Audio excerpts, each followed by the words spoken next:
All right. Hi, guys. Hey, happy Artmas. I'm back. Yes, that is right. And we are going to do our best because my life has awful luck. Boy, does it have awful luck. I just got back from vacation and it has been nothing but stress upon stress upon stress upon stress. But that doesn't mean that we can't have a fun time and celebrate in making some fun videos because when I tell you a little bit quick, a little quick heads up for anybody who's new here. Hi, my name is Michi, Twist Disaster. I am a non-binary full-time freelance artist. I do Twitch streaming, I do conventions, I do videos here on YouTube. I have an online shop. I do many hats. And I'm also old. According to the internet, 32 is very, very old. And this is something that I have been trying to do for a while. I did it a few years ago. I had a lot of fun. I want to go back into doing it. But I've also said how, while I will still be doing rant, story time, and random things here and there videos, I want my main focus of my channel and my YouTube to be art-related stuff, art-related content, art story times to that, yada yada, because I'm an artist, and that's why, as you see right now, the artwork in the background that is being drawn is done by me as you listen and vibe. So with that being said, pull out your sketchbooks, get some ready, and if you're not an artist and you want to just take some notes because you're like, wow, I clicked on the title of this video because I like going to cons and I like these things called stamp rallies, and so why don't we get into that? So this is the start of a new series I'm going to call Con Culture. Con Culture is going to be pretty much, I don't know how long this series is going to go for, but it's going to be me talking about convention culture as being a vendor and artist in that scene. I will not be talking about panels as I've never done some. However, in the Con Culture series, I would like to get a hold of some of my friends. I want to wrangle some of my more buddies to do interviews in the future because I've had a lot of artist friends and mutuals who have done panels and have done more with things, and I've even had some people set up their own art market and stuff. So, with that being said, this is the first in the series, and if you hear things in the background, I live in a one-bedroom apartment, and my cats are also here, and I'm not going to trap my cats in a tiny bedroom while I record a video, so if you hear random things in the background, that's what that is. So let's get into it. So, water stamp rally. So if you guys have noticed in the artist alley scene, I'll do my best to slap some pictures on screen, and don't worry, I'm getting rid of the little dinging sound effect thing, because I've learned that some people don't like that, so we're not going to use those unless I feel it's very, very important, because some people just like listening while they draw. I mean, I'm the same way. But I'll try to put some pictures on screen. I'll also have like a little mini clip of some stamp rally cards that I have, because I actually have two left over from some that I do. And if you like hanging out in Artist Alley and seeing things, you've probably seen these on people's booths. You've probably seen other art YouTubers talking about this, other convention YouTubers talking about this. Probably also seeing things on Twitter, Instagram, and Blue Sky of people promoting, like, I'm in this rally or I'm in that. And you're like, what is it? So a stamp rally is a fun little scavenger hunt type of game, usually for Artist Alley artists, to get extra merch. It's to get extra swag, pretty much.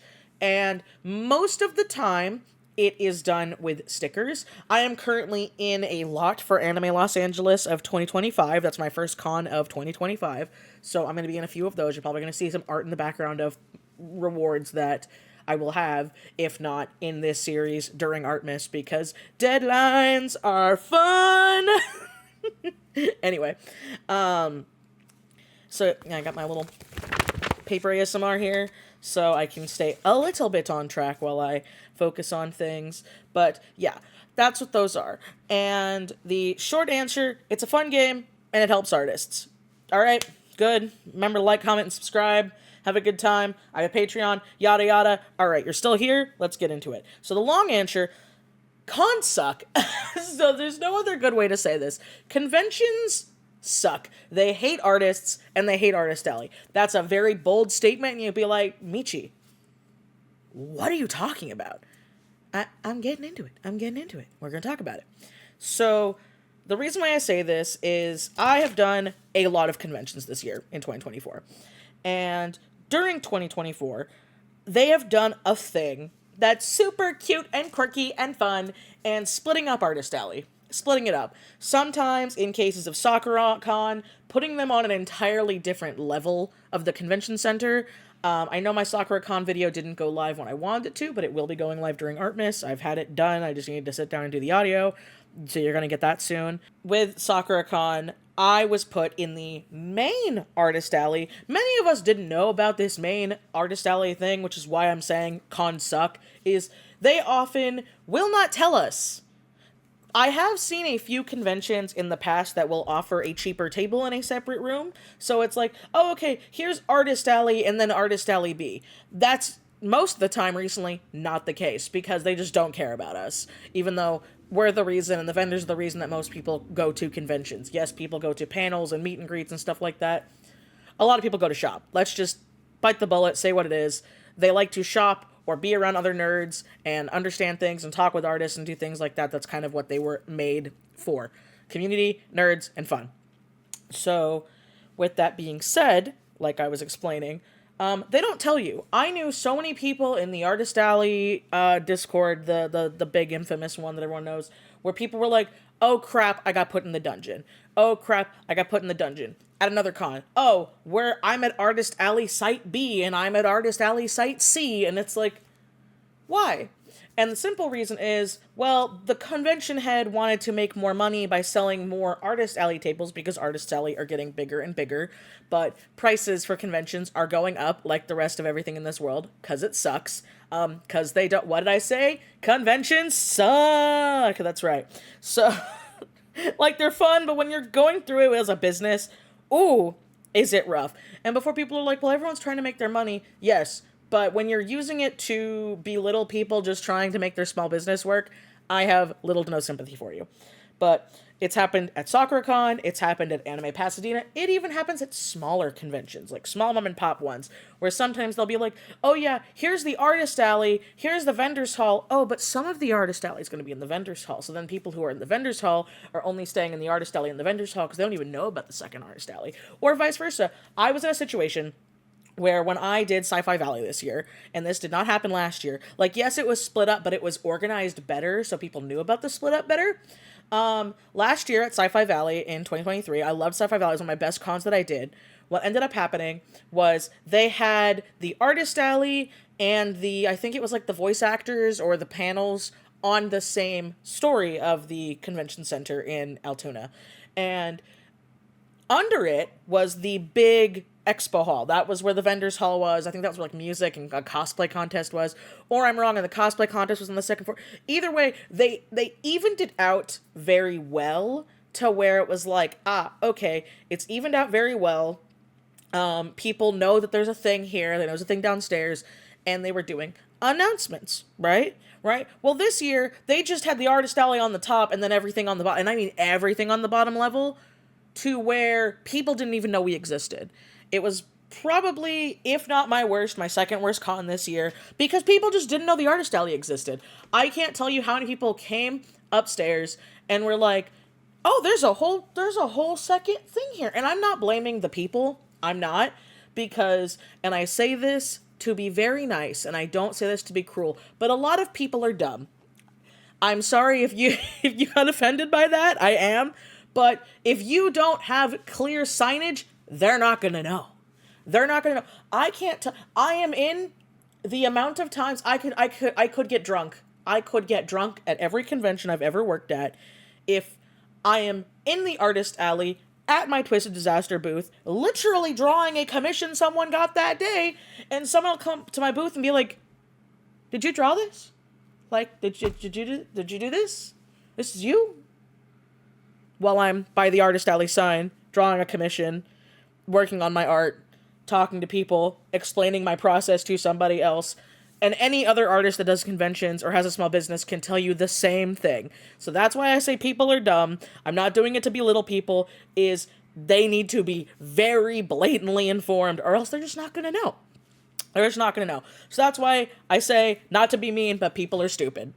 That's what it is. So if they don't have clear things, they're not going to know. And I say this as someone who was stupid. Yes, I still am. I am not dumb. but I have made stupid mistakes, and I think everybody else has. So, with that being said, when I was young and I was getting into con culture, when I, like a wee little bab in the magical year of 2007, which was horrible if you guys were around during that time, but I didn't even know what an artist alley was. I didn't, because what did we say, chat? No signs! No things!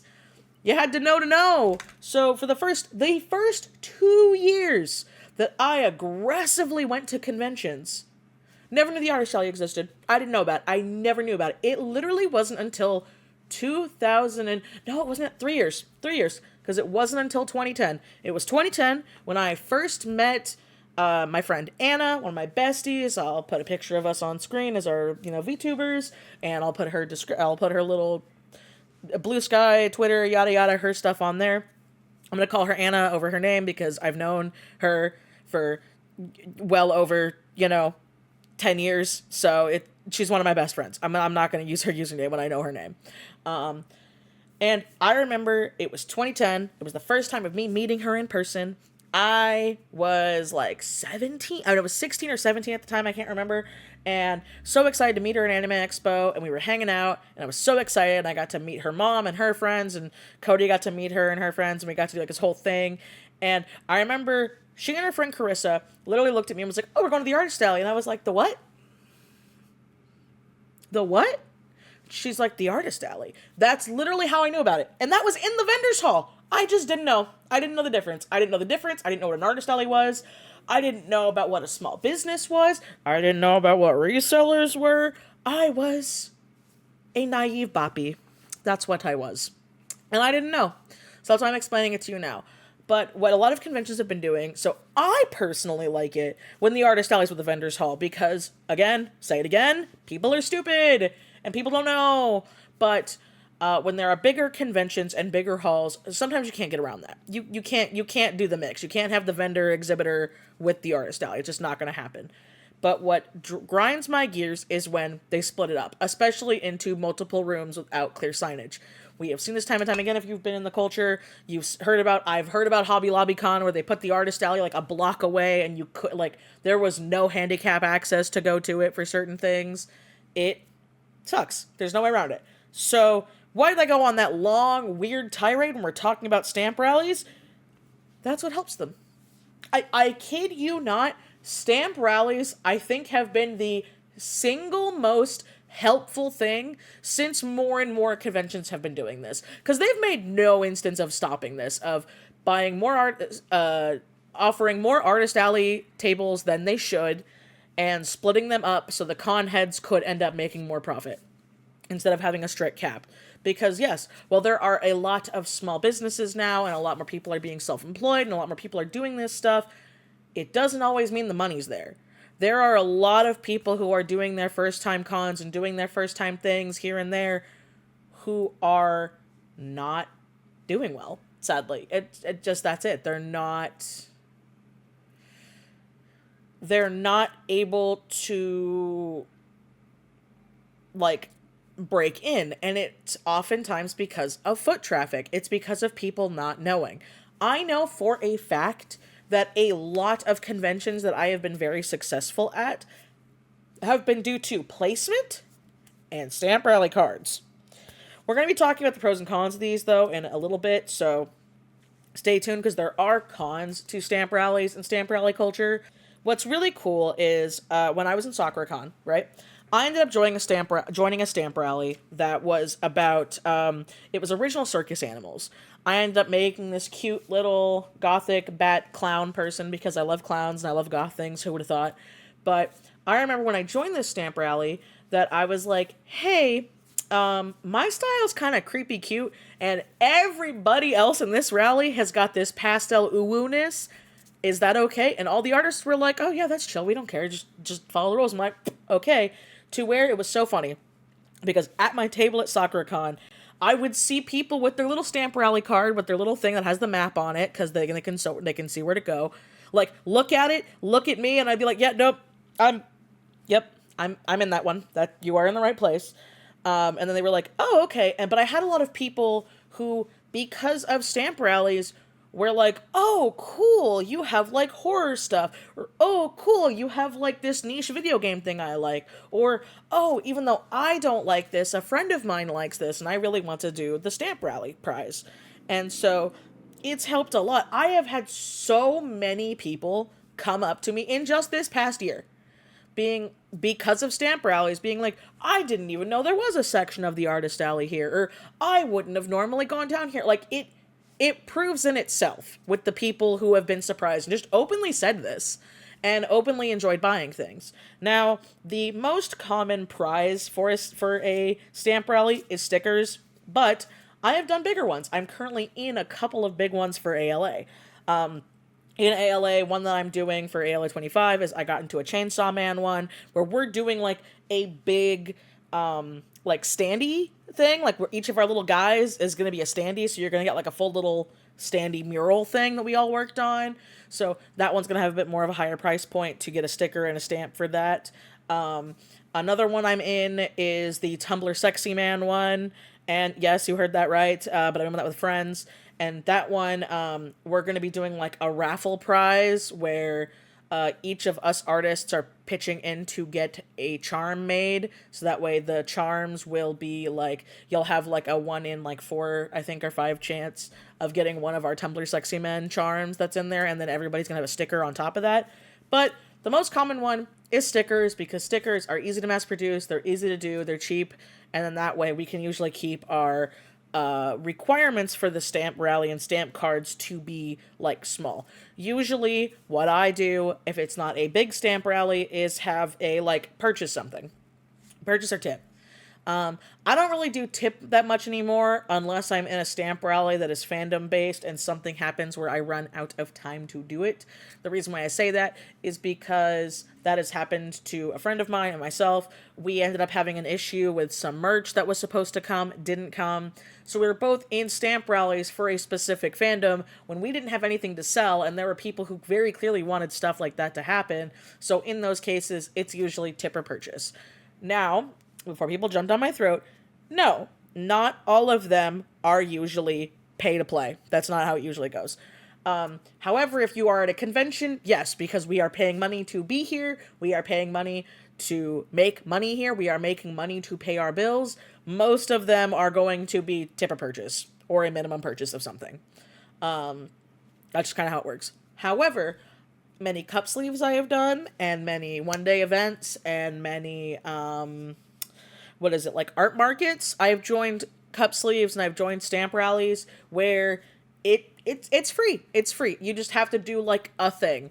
And in those instances, again, usually the prize packs will be like stickers or a stamp, or like we'll all collaborate on like a print or something along those lines. So that way people still can get something for free. So obviously, when you get your stamp card, when you talk to your artist, when you see these little things running around, they're usually going to tell you what it is. Usually, it's tip or purchase.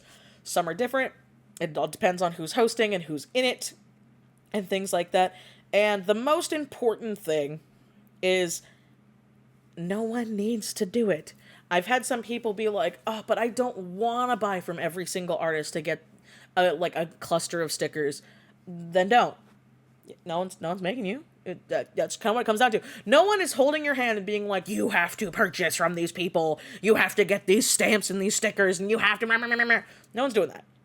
It's meant to be fun, it's meant to be helpful, it's meant to get people to do a little thing, and the best part of all, which is the most important part of doing con culture and being a nerd and getting to gush out with things, is getting to talk to people about your hyperfixations. That is one of my favorite things. I've always said this. One of my favorite things about doing conventions, which is why even with the stress and the anger and the issues and everything, my highlight to every convention I've ever done, even the bad ones, even the dog water ones that have made me question what I'm doing with my life, the people and the nerds, my people, have always been what makes it. The fun conversations, the getting to gush about my hyperfixations and your hyperfixations, getting to relate to things, getting to make jokes, getting to just chit-chat and talk, right? That is some of the best parts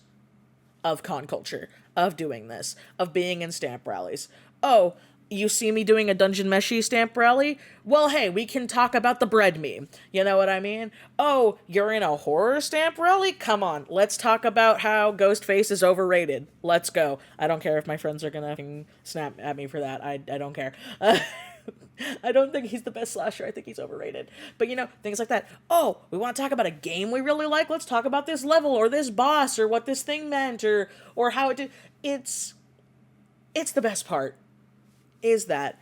And now we're going to get into the pros and the cons and then wrap it up because we're almost done. I kind of explained the whole thing. It's a fun way to meet people. It's a fun way to meet artists. It helps artists get seen, recognition. Usually a lot of people who might not look around or do fun things will check you out, see how you're doing. Others are like, hey, this is just a fun game. I've also seen people who we will tell them, we're like, oh, hey, we're out of prizes, I'm so sorry. And some people are like, well, can I still finish the stamp card? And we're like, oh, sure, if you want, go ahead. I've had that happen way more than you would think. A lot of people who we would tell them it's towards the end of a con, or maybe we sold out of prizes, and they'd be like, I still want to get the stickers, and I want to keep the little stamp card. And we're like, oh, that's cool. I didn't know that there's a lot of people that collect the stamp cards now. Or, or there were two different dudes at two different cons that I remember, where this one guy had this little book, and he was like, oh, hey, are you doing stamp rallies? And I was like, yeah. And he was like, can I get a stamp? I'm like, oh, it's taper purchase. He's like, oh, no, I'm not doing this. I just like collecting stamps, and I just like collecting stickers. And we were like, oh, okay. Bop, bop, and then went off. And then another one was pretty similar. Something was like, oh, are you doing a stamp rally? Or I remember one person, I don't know if I ever got this in a vlog or if I just never posted that vlog. I really don't remember because this was many years ago. But there was a guy going around with a Thibel. It was the Thigh Bible, and he literally came around and he was like, hey, can you just draw me some thighs? And me and Vel, and I think it was when my friend Tiffany was still living out here. I think she did it too. But guy wasn't being a creep, wasn't being weird, he just did that and then went off with his day. And it's a fun little nerd, silly, weird, only convention culture kind of thing situation. And that's what I mean. I like that kind of camaraderie. I like that little silly hee-hee-ha-ha, especially with the horrors of the world right now. So, all right, we got that. We got it. Let's go into the pros and cons. So, the pros. This helps artists challenge themselves. I have known quite a few artists that get a certain way, or they're decently successful at conventions and doing things like that they don't want to change. They don't want to push themselves. They don't want to challenge themselves. They are set in their ways. And a lot of times, stamp rallies will be a way for them to get out of their comfort zone, to experiment with things. This has happened with me. I was very much in a mindset of a certain way, and then I got invited to a stamp rally, and I was like, oh, I don't know. And then one of my favorite pictures I ever made this year was because of, ironically enough, a stamp rally that I was kind of a little weirded out to join, but I was like, I'm not really in any, so I guess I'll be in this one. And it was a blast, and it worked out great, and it was fun. So there's that. Another one. All right, come on. Come close, all right? It helps a lot of artists make friends. Shh. You didn't hear that from me. A lot of us artists are introverts. A lot of us have a hard time making friends. And so with stamp rallies and stamp rally culture, while there are Discords designed strictly for that, there are others many that I did for the past 2 years were in the Artist Alley network, the big one, the one that everyone talks about. Was just looking into the collaboration tab and seeing if there was a stamp rally that interested me that was at a con I was in, that kind of stuff. And I ended up making some amazing friends from that. I even hosted a couple of stamp rallies where I was able to gather around a couple of people who normally wouldn't talk to each other that ended up becoming friends because we had this stamp rally to gush about something that we all related to. 9 times out of 10, if you're joining a Has-Been Hotel stamp rally, you like Has-Been Hotel. If you're joining a Hell of a Boss one, you like Hell of a Boss. Horror, video game, anime. Are there some people that probably just join to make money and don't care about the thing? Probably. I would be shocked if there wasn't someone doing that every now and then, of being like, well, I just need a stamp rally, screw it.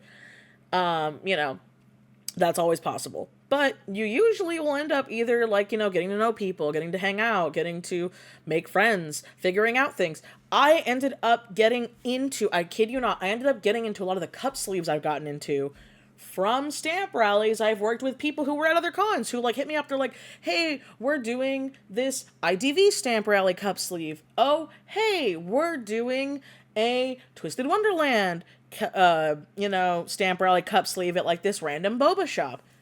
It happens. And a lot of it happens because of stamp rallies. So that's also a fun thing with a lot of artists, is there's things like that. Now the cons, because nothing in life is perfect. We're going to get into the cons. Okay. All right. If you do not communicate in stamp rallies, it very much becomes you're back in high school, middle school, stuck in a group project situation.